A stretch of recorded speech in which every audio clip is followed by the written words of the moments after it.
तो गाइस आज हम पढ़ेंगे the psychology of money book का चैप्टर नंबर 10 जिसका नाम है धन संपत्ति की बचत कैसे करें। देखो, इसे मैं टोटल 5 पॉइंट बताऊंगा। पॉइंट नंबर 1, बचत का मतलब सिर्फ खर्च कम करना नहीं होता।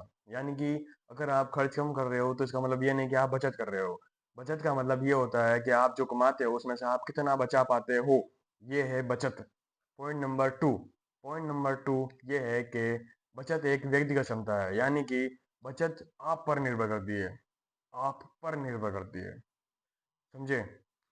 इसका एक उदाहरण देता हूँ। अगर आपने किसी कंपनी में निवेश किया है तो जो उसके रिटर्न्स होंगे वो सिर्फ और सिर्फ मार्केट पर निर्भर करेंगे। आप पर उसका कोई नियंत्रण नहीं होगा, यानी कि आपके नियंत्रण में वो चीज़ नहीं है।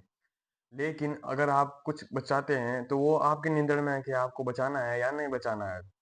पॉइंट नंबर 3, किसी भी देखो, बचत करने के लिए किसी लक्ष्य की आवश्यकता नहीं होती। बचत करने के लिए किसी खास लक्ष्य की आवश्यकता नहीं होती। ये है पॉइंट नंबर 3। इसका इसे मैं एक्सप्लेन करता हूँ। देखो, अगर आप बचत कर रहे हो तो सिर्फ बचत करने के लिए बचत करो, क्योंकि भविष्य में क्या हो सकता है, क्या घटनाएं घट सकती है, उसका कोई भरोसा नहीं है। अगर आपका भगवान ना करे आपका एक्सीडेंट हो जाए तो अगर आप बचत कर रहे हो तो वो बचत आपके एक्सीडेंट के वक्त काम आ सकती है। इसलिए सिर्फ बचत करने के लिए बचत करें।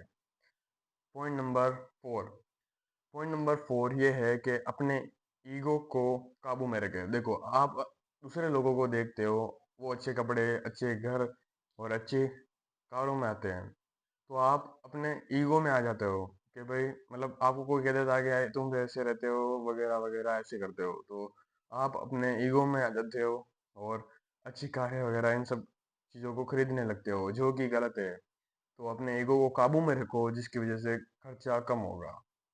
पॉइंट नंबर 5 पॉइंट नंबर 5 है लचीलापन ही असली संपत्ति है। देखो, लचीलापन का तात्पर्य ये है कि अगर आप समय के साथ चलते रहोगे ना तो बहुत ही बढ़िया होगा।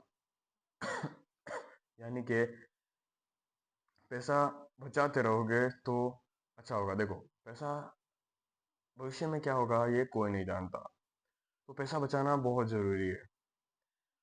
अगर आप पैसा बचाते हो तो पैसा आपको वैल्यू देगा, ऑप्शन वैल्यू।